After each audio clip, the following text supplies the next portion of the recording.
ટીવી9 સમાચાર સાથે હું છું જિજ્ઞાસા। સુરતથી ખૂબ જ મહત્વપૂર્ણ સમાચાર મળી રહ્યા છે। હીરા ઉદ્યોગપતિ ધીરુ રામાણીનું માલીમાં અપહરણ થયા હોવાની જાણકારી મળી।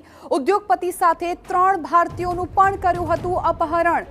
કટ્ટરપંથીઓએ પરિવારની પાસે 100 કરોડની માંગણી કરી હોવાનો દાવો કર્યો છે। હીરા ઉદ્યોગપતિને 3 મહિનાથી અપહરણ કરીને રાખવામાં આવ્યા હોવાની જાણકારી પ્રાપ્ત થઈ છે। 45 કરોડ રૂપિયા ખંડણી ચૂકવ્યા બાદ ઉદ્યોગપતિને મુક્ત કરવામાં આવ્યા। તો અપહરણના 3 મહિના બાદ ખંડણી ચૂકવ્યા બાદ છુટકારો થયો છે। તો સુરતના આ ખૂબ જ મોટા સમાચાર। હીરા ઉદ્યોગપતિ ધીરુ રામાણીનું માલીમાં અપહરણ। ઉદ્યોગપતિ સાથે અન્ય 3 ભારતીયોનું પણ કર્યું હતું અપહરણ। સંવાદદાતા બળદેવ સુથાર આ મામલે વધુ જાણકારી આપી રહ્યા છે, અમારી સાથે ફોન લાઈન પર જોડાઈ ગયા છે।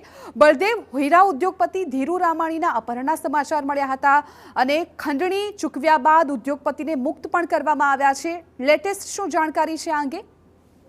જે રીતે સુરતની અંદરથી જે હીરા ઉદ્યોગકારો છે તે અલગ અલગ કન્ટ્રીની અંદર પોતાની જે ઓફિસો ધરાવતા હોય છે અને તે દરમિયાન સુરતના જે ડાયમંડ કિંગ તરીકે ઓળખાતા અને ગોલ્ડના જે વેપાર સાથે સંકળાયેલા ધીરુ જે રામાણી છે તેમનો જે રીતે જે સાઉથ આફ્રિકા જે માલી છે તેની અંદર પોતે છેલ્લા 3 મહિનાથી જે ગુમ હતા અને તેમનું ક્યાંક ને ક્યાંક અપહરણ થયા હોવાની જે વાત સામે આવી હતી અને અપહરણકર્તાઓ દ્વારા ફેમિલી પાસે જે રીતે 100 કરોડથી વધુની જે રકમની જે માંગણી કરવામાં આવી હતી। આખરે જે પરિવાર દ્વારા જે 40 થી 45 કરોડની જે રકમ છે તે ચૂકવી દીધી છે અને ત્યારબાદ મોડી રાત્રે આ જે છે ધીરુ રામાણીને છે તે છોડી દેવામાં આવ્યા છે અને સાથે જે 2 ભારતીય હતા તેમને પણ છોડી મુક્ત કર્યા હોવાના જે સમાચાર છે તે મળી રહ્યા છે।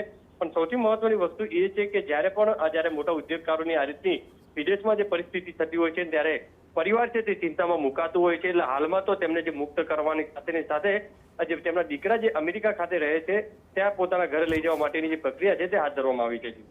બિલકુલ બળદેવ, આભાર સમગ્ર માહિતી બદલ। તો રાહતની વાત અત્યારે એ છે કે તેમને મુક્ત કરી દેવામાં આવ્યા છે અને અમેરિકા હવે તેમને લઈ જવામાં આવે તેવી જાણકારી છે।